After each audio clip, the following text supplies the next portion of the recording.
Mesdames et messieurs, bonsoir. Vous êtes les bienvenus dans ce journal. Tout d'abord, le sommaire. Le président du CNRD, chef de l'État, colonel Mamadi Doumbouya, prêtera serment demain vendredi 1er octobre au Palais Mohamed V. La commission d'organisation met les bouchées doubles pour conférer à l'événement un éclat particulier. La Guinée rouvre sa frontière terrestre avec le Sénégal, un véritable soulagement pour des milliers de transporteurs et commerçants sur l'un des axes frontaliers les plus fréquentés à partir de la Guinée. Enfin, le ministère des Sports et le bureau exécutif de la FEDIFOOT font le point sur les compétitions internationales auxquelles le Chili doit prendre part. La rencontre s'est tenue ici à Conakry, au siège du COCAN. Bonsoir et bienvenue. Nous ouvrons ce journal par ces ordonnances et communiqués du CNRD, lus par lieutenant-colonel Aminata Diallo. Suivez. Décret numéro 2021-02 PRG CNRD SGG portant nomination du grand chancelier des ordres nationaux de Guinée. Le président de la transition, vu la charte de la transition du 27 septembre 2021, vu le communiqué numéro 01 du Comité national du Rassemblement pour le développement du 5 septembre 2021, portant prise effective du pouvoir par l'armée, vu le procès verbal de réunion 001 du 16 septembre 2021 du Comité national du Rassemblement pour le développement, faisant de cette structure l'organe central de décision et désignant le colonel Mamadi Doumbouya, président du dit comité, président de la République et chef de l'État.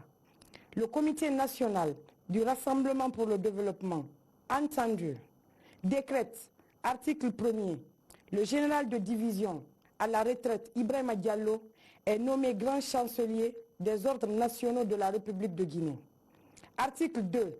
Le présent décret qui prend effet à compter de sa date de signature sera enregistré et publié au journal officiel de la République. Conakry le 29 septembre 2021, le président du CNRD, président de la transition, chef de l'État, chef suprême des armées, colonel Mamadi Doumbouya. Communiqué numéro 42. Le Comité national du Rassemblement pour le développement informe l'ensemble du peuple de Guinée et la communauté internationale qu'il organise la cérémonie de prestation de serment du président de la transition, le colonel Mamadi Doumbouya, le vendredi 1er octobre 2021, selon le programme ci-après. 7h00, début des navettes du palais du peuple au palais Mohamed V. 10h30, arrivée des chefs d'État ou leurs représentants. 11h00, fin des navettes. 11h15, arrivée des membres du CNRD. 11h30, arrivée des membres de la Cour suprême. 11h45, arrivée du président de la transition. 12h00, ouverture de l'audience de la Cour suprême. Les invités sont reçus au palais du peuple, munis de leur carte de vaccination contre la Covid-19 et leur carton d'invitation, puis conduits par navette au palais Mohamed V, le CNRD. La grande actualité donc, c'est l'investiture demain, 1er octobre, du président du CNRD. Le colonel Mamadi Doumbouya prêtera serment et prendra officiellement la tête de la transition. L'événement est prévu au palais Mohamed V qui fait sa toilette actuellement. Reportage sur place avec adjudant Aboubakar Kamanou de la presse militaire. Lors de la cérémonie officielle de prestation du serment du chef de l'État, président du Comité national du Rassemblement pour le développement, CNRD, colonel Mamadi Doumbouya, les préparatifs vont bon train. Pour une cérémonie réussie, les commissions sont constituées et déployées sur le terrain. Le palais roi Mohamed V, c'est cet édifice qui va abriter l'événement. Un palais présidentiel qui présente déjà une image attrayante. Nous, c'est notre manière de participer à l'édification de la nation. Et surtout, quand on est là aussi, on est là dans un cadre bien déterminé. Et l'assainissement, aider nos confrères militaires à s'installer aussi. Ça va très bien, depuis 72 heures, on a la préparation, ça se passe très bien. Et tout le monde est à disposition de l'organisateur de faire le grand événement, de préparer l'événement de grande dimension internationale. Donc je pense qu'il y a beaucoup d'invités qui sont en train de préparer de venir de la République de Guinée, de venir soutenir le peuple de Guinée et le président de la République, M. Mamadi Doumbouya. Du côté de la radio-télévision guinéenne RTG, toutes les dispositions nécessaires sont en train d'être prises pour assurer la retransmission en direct de cette cérémonie d'investiture. D'abord, je voudrais m'acquitter d'un devoir, celui de rendre hommage aux plus hautes autorités du CNRD pour la confiance renouvelée en la RTG, puisque depuis ces événements, depuis les changements, les premières heures du changement, les nouvelles autorités ont accordé la priorité à la RTG pour tous les messages de communication. Ça, au nom de la direction générale de la RTG, je voudrais leur exprimer toute notre gratitude. L'événement important, c'est le plateau spécial que nous voulons installer dans le cadre de l'investiture du président de la transition. Donc depuis les premières heures de la matinée, et vous-même et toute l'équipe de la présidence, d'autres collègues de la télévision nationale sont avec nous. On a des cadreurs, vous-même vous voyez, les techniciens sont en train de s'affairer pour que les connexions puissent être faites. Et au niveau du signal, pour qu'on sache que le signal est bien reçu, et au niveau de la connexion Internet, pour qu'on sache que tout est fait. Donc à ce stade-là, je vous dis que la RTG a déployé des grands moyens pour que cette prestation de serment du président de la transition se passe sans fausse note. Et je crois que depuis les premières heures, vous-même vous l'avez constaté, nous sommes là et nous serons là jusqu'à ce que le signal entre le siège de cette prestation de serment et la RTG pour que les connexions, on s'assure que les connexions sont au point. Afin de satisfaire l'ensemble des médias du pays au compte de cette investiture, la commission communication définit un cadre idéal de gestion des organes de presse. Nous sommes en train de distribuer les cartons d'invitation, comme vous le savez. Nous sommes aussi également en train d'accréditer la presse, puisque lors de cette prestation de serment, où vous allez pouvoir avoir 4 plateaux télévision, nous allons également accréditer en fait la presse écrite à l'intérieur en fait du palais, qui pourront assister à toute la cérémonie. Et il y aura des photographes. Nous avons réservé une 30aine de places pour ces médias. Il faut absolument qu'ils aient leur carte de presse, évidemment qu'ils soient également soit vaccinés ou alors qu'ils aient également un test PCR, c'est très important. Les cartons d'invitation seront en fait à retirer au service presse qui se trouve pas loin du palais. Tout au long des activités de cette cérémonie de prestation de serment, des dispositifs sécuritaires et sanitaires seront mis en place. Pour prendre part à cet événement solennel, les invités doivent se munir de leur carnet de vaccination et de leur carton d'invitation.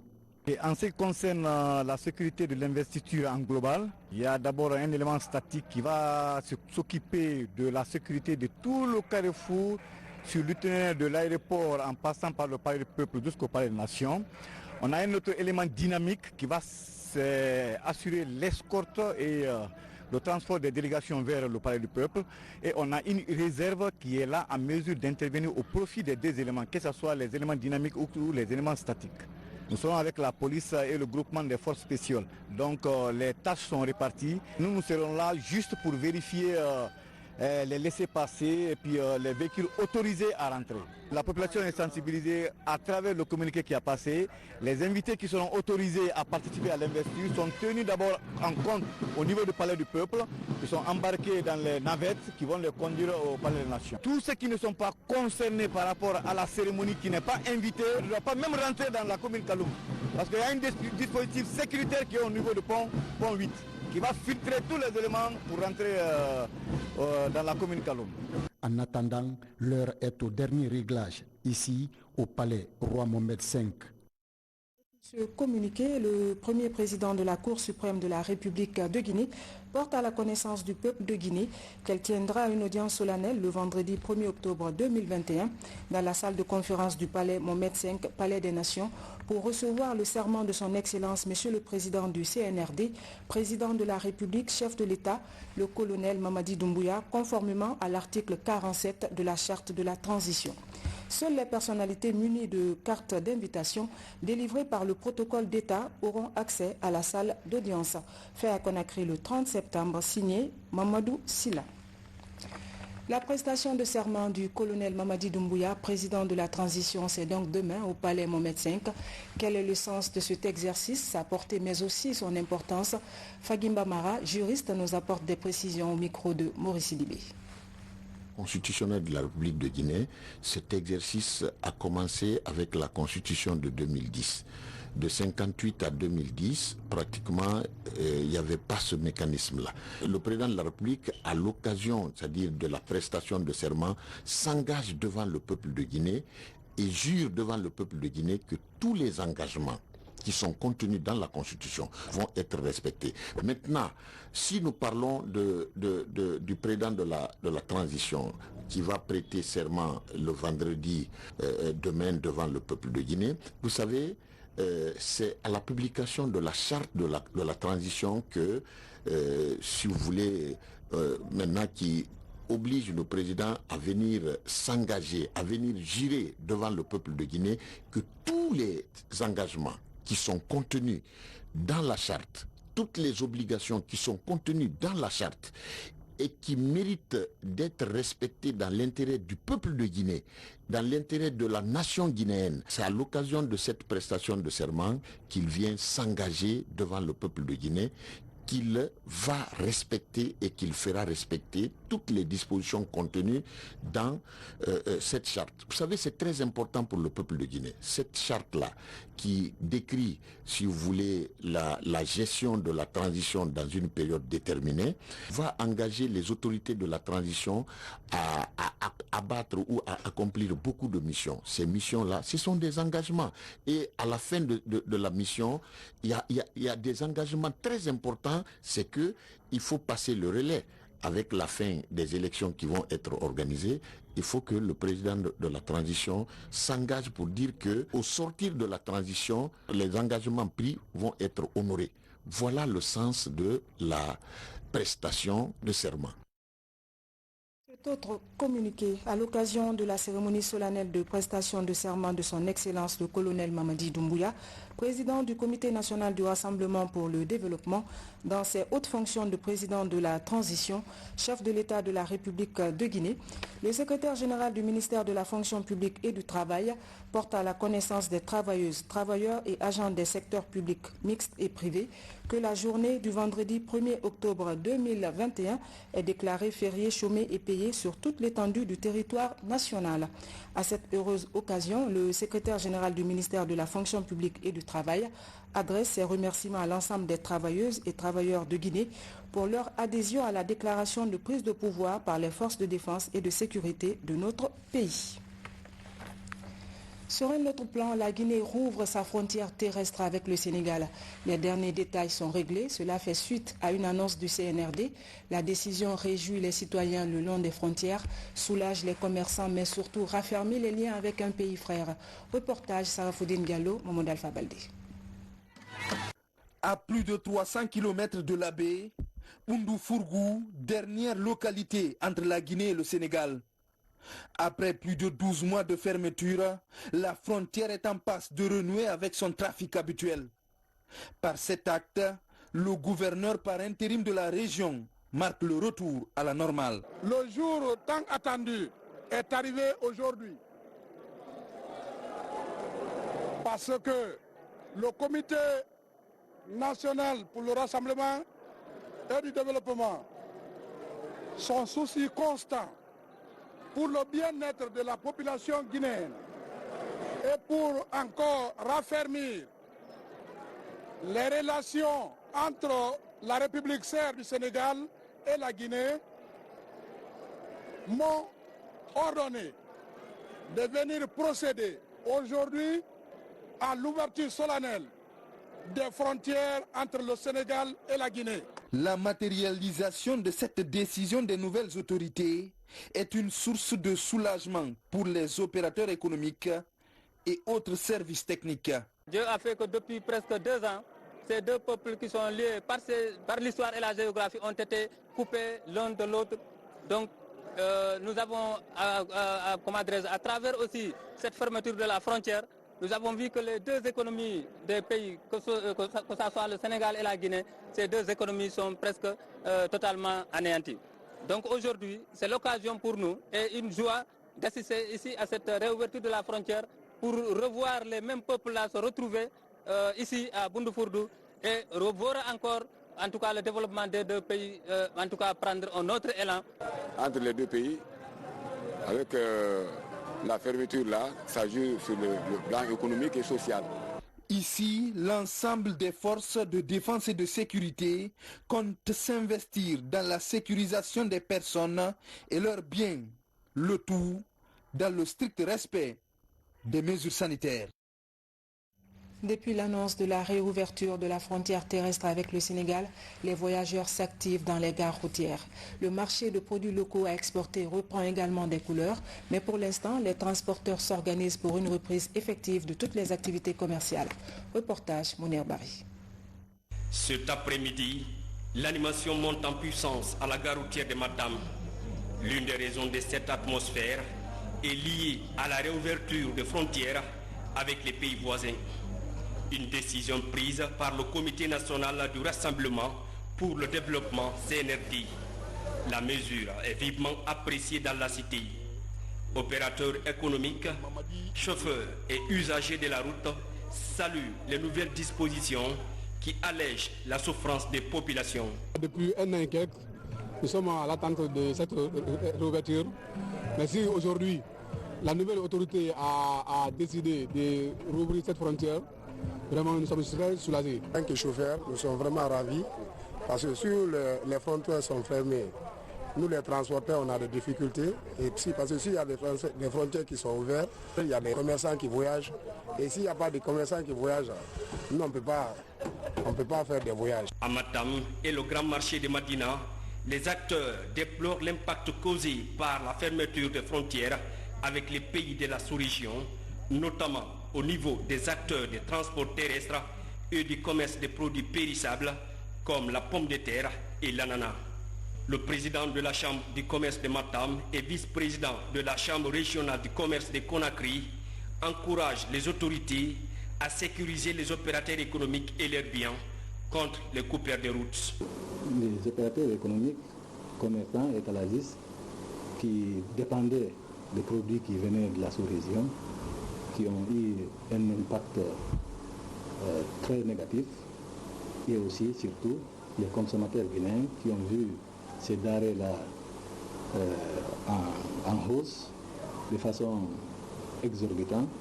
Lorsque les frontières étaient fermées, les prix étaient gonflés dans le marché. Le pomme de terre courait aux frontières, mais maintenant, alhamdulillah, les prix ont commencé à descendre. Nous sommes très contents pour les nouvelles autorités, surtout le nouveau président qui est colonel Doumbouya. Nous prions Dieu qu'il lui assiste et qu'il lui met sur le bon chemin pour unir tous les Guinéens. Dans les marchés comme dans les gares routières de Conakry, cette réouverture vient oxygéner les échanges transfrontaliers. Il y a plusieurs années, dans le cadre des fêtes tournantes de l'indépendance nationale, la région forestière a engagé des travaux de développement. La réalisation de certaines infrastructures traîne encore. À Beila, par exemple, seul le commissariat de police est achevé. Reportage lancé Kamisoko, Mohamed Saloupaï. Si la fête tournante a changé l'image de nos régions et villes à travers le bitumage des voiries urbaines et la réalisation d'infrastructures publiques et administratives, dans la préfecture de Beila, la réalité est tout autre. Sur les 8 infrastructures entamées, seul le commissariat central de police est achevé. Concernant les TP, et c'était un projet de 18 mois avec BGEC.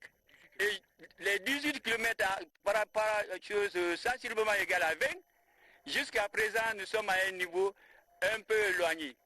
Parce que le terrassement, et puis on a quand même donné certains domaines, là-bas aussi, ça fait de fou. Et chaque fois, on dit qu'il y a manque de financement. Vous avez vu la résidence. Depuis 2013, le préfet de Beila n'a pas de résidence. C'est à l'hôtel, il passe la nuit. Depuis 2013. La gendarmerie aussi n'a pas de local. Et vous êtes là, c'est le nouveau marché. Il y a eu même le stade de proximité, dont ils ont fait le rapport que le stade est fini, tout est fini. On n'a pas eu l'entrepreneur, à plus forte raison, qui vient faire la peau de la première pierre. Et rien. Je vais vous donner certaines informations par rapport, et ça c'est des informations sûres que nous avons eues à partir de la base. Quand vous prenez la résidence de monsieur le préfet, c'était un contrat de 1,717 milliard. À la date jusqu'au 2020, l'entrepreneur avait reçu déjà 1,545,300,000. Donc 90% de financement. Et ils ont fait un avenant. L'avenant est allé jusqu'à 3 milliards, qui est plus que le montant du contrat, du premier contrat. La résidence que vous voyez, nous ne sommes même pas à 35% d'abord de réalisation. En exécution des décisions du CNRD, le nouveau préfet de Beila déplore le non-respect des cahiers de charges. L'argent sort, ça ne va pas à la destination. De combattre la gabegie financière, j'ai jugé nécessaire aujourd'hui de visiter les sites. J'ai eu la chance de visiter la gendarmerie, c'est pas bon. La justice, la première instance de Beila qui a été financée aussi. Le marché Chokoura, le grand marché de Beila, vraiment, c'est pas possible. Mais ce qui me surprend de plus, quand j'ai vu monsieur, là où le préfet doit être logé, et que je vois le contrat est vraiment mal fait, mais vraiment, c'est déplorable. Cette visite des nouvelles autorités s'inscrit dans le cadre de la lutte contre la corruption et l'impunité déclenchée par le président de la transition, le colonel Mamadi Doumbouya. Un mémo pour aider les autorités à réussir la transition. La dynamique d'appui citoyen présente des points d'amélioration de la gouvernance. Parmi les propositions figure l'appui au secteur de l'éducation, mais aussi la poursuite des rencontres politiques. Aziz Baldé. 48 heures après la présentation de la charte pour la transition en Guinée, la dynamique d'appui citoyen à la transition présente son mémorandum ce mardi devant la presse. Le document comporte plusieurs aspects. La promotion de la bonne gouvernance et la sécurisation du bien de l'État, la création de conditions à l'unité nationale, la moralisation de la vie publique, politique et sociale, entre autres. Des propositions prises en compte dans la charte proposée par les nouvelles autorités se félicite cette dynamique d'appui citoyen. Nous avons estimé que la charte prend en compte la plupart de nos préoccupations que nous avons d'ailleurs mentionné dans le mémorandum et qui est adressé aux nouvelles autorités. Et nous souhaitons que le contenu de cette charte-là soit respecté pour une transition réussie, inclusive, parce qu'il faut comprendre que la répartition des rôles dans la transition a été bien faite. Appelé autrement un guide d'appui à la transition, les acteurs de la société civile s'engagent à accompagner le CNRD. Les journées de sensibilisation et d'éducation citoyenne sont prévues. Il faut informer d'abord les populations quel est le contenu de la transition, qu'est-ce qui est prévu pour la transition, qu'est-ce qui est défini pour la transition, quelles sont les actions dans le temps, pour que cette fois-ci, la population soit exigeante envers le nouveau gouvernement qui va être mis en place, pour qu'une sorte de suivi citoyen soit mené par les populations. Deuxième volet, c'est pour que les populations aussi, chacun dans son chacun, puisse savoir que cette transition doit être une affaire de tous. Nous devrons tous nous impliquer de façon avec l'esprit fair play pour qu'au bout du tunnel, nous ayons une transition réussie. Dans les jours à venir, la dynamique d'appui citoyen à la transition entend rencontrer les partenaires techniques et financiers, les partis politiques et les organisations de la société civile. L'initiative vise à harmoniser des idées pour réussir une transition apaisée en Guinée. Célébration samedi 2 octobre de l'an 63 de l'indépendance nationale. Une structure de jeunesse saisit l'occasion pour aborder la problématique du citoyen modèle dans le futur. Des critères et propositions abordés au cours d'une conférence débat compte rendu Komara Moussa. Des compétences de citoyenneté active et d'esprit civique, c'est tout le sens de ces panels. Devant une cinquantaine de jeunes, ces panélistes expliquent de façon pédagogique le profil des citoyens de la Guinée de demain. Il doit être respectueux des valeurs sociétales, connaître ses droits et devoirs, sa source, son histoire avec l'obligation de l'enseigner aux autres. Ce panel est une contribution de la structure citoyen actif. L'organisation espère lutter contre l'incivisme et la violence sous toutes ses formes dans un pays où la question reste préoccupante. 63 ans après son accession à la souveraineté politique. Les causeries de l'indépendance visent ici à participer à une culture citoyenne autour des valeurs de la République, à savoir des dates importantes comme le 28 septembre, le 2 octobre, pour amener les citoyens à mieux connaître le pays, mais surtout à écouter des personnes qui ont de l'expérience, des compétences et qui ont servi le pays, qui pourront nous enseigner le passé, le présent et nous orienter pour le futur. Cette causerie éducative n'a pas répondu à toutes les attentes, mais elle a permis de faire germer la graine de citoyenneté active et inculquer des valeurs interculturelles dans l'esprit des jeunes, souvent à la base de cette problématique. Un jeune leader, franchement, je suis très touché et très épuisé de joie et je suis très réconforté, mais aussi très motivé à passer des messages à l'endroit vraiment des jeunes guinéens pour dire aux jeunes vraiment nous devons se lever, nous devons faire une prise de conscience, nous devons avoir la capacité de prendre nos destins en main et de continuer à passer des messages de sensibilisation dans les quartiers, dans les familles et partout pour vraiment dire aux gens que écoutez, la guerre nous appartient tous, c'est bien de donner ce beau cadeau et ce beau cadeau c'est une mine d'or. Donc nous devons vraiment l'exploiter pour le bien-être de tous les Guinéens. Cet exercice est un rituel pour la structure fêtière de jeunesse Citoyens Actifs née en 2017. Plus de 35 activités sur la citoyenneté sont réalisées pour 5000 personnes touchées. Une session extraordinaire au ministère de la Sécurité. Les membres du Fonds social étaient en réunion ce matin. Au menu de la rencontre, informer le personnel des activités réalisées, notamment les conventions signées avec les partenaires. Le point avec colonel Morikaba, correspondant de la police nationale. Créer un cadre de vie décent pour les fonctionnaires de police et de protection civile avec une prise en charge sanitaire effective est l'ambition des autorités guinéennes. Dans leur mission de sauvegarde des personnes et de leurs biens, ces fonctionnaires étaient jusque-là sans soutien et désormais ces choses faites. Au nom des acquis, citons entre autres la réalisation et l'animation de la salle de référence construite dans le cadre d'arbitrer les sessions d'enrôlement. Il y a aussi l'émission et la mise en œuvre des cadres de santé au bénéfice des personnels de police et de protection civile. La signature de la convention d'assistance médicale, logistique et accompagnement des patients avec le groupe SMEDI, le service médical international de Tunis.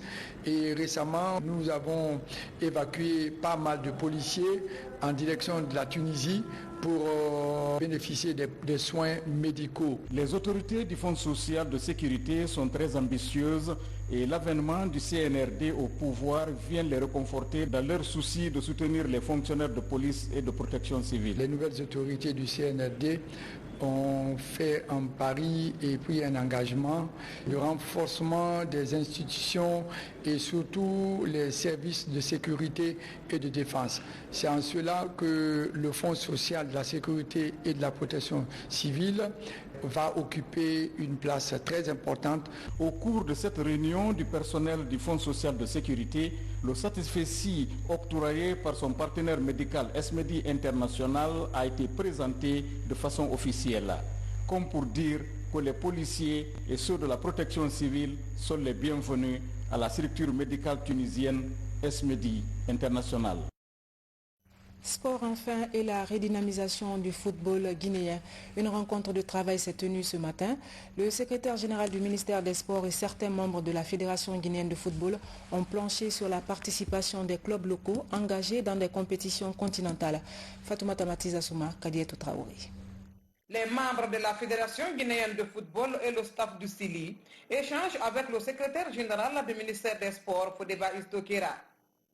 La problématique de nos différentes équipes nationales engagées dans des compétitions sur le plan continental et international était à l'ordre du jour. Le secrétaire général du ministère des Sports a, au cours de cette réunion, tenu à informer ses interlocuteurs de la bonne disposition des nouvelles autorités du pays à accompagner la pratique du sport. C'est pourquoi il a insisté auprès de tout le monde à plus de sérieux dans le travail. Il fallait, au cours de cette réunion, pour le département des sports, de mettre la Fédération guinéenne de football, puis le staff technique du CILI national, pour que chacun soit mis devant ses responsabilités. Nous leur avons exprimé la volonté des nouvelles autorités du CNRD, à leur tête le colonel Mamadi Doumbouya, accompagner notre département dans toutes ses activités, et plus précisément dans le domaine du football. Le mode de sélection de nos internationaux reste sans nul doute un des problèmes de notre équipe nationale, selon le secrétaire général du ministère des Sports. Fodeba Istokera souhaite que des sélections responsables soient faites à l'avenir. Nous avons demandé à l'entraîneur de faire en sorte que ne figurent désormais sur la liste du CILI national que des joueurs méritants, que des joueurs qui ont des temps de jeu dans leur club, qu'ils soient de la Guinée comme de l'extérieur. Parce que le dernier CHAN a prouvé que nous avons des talents ici.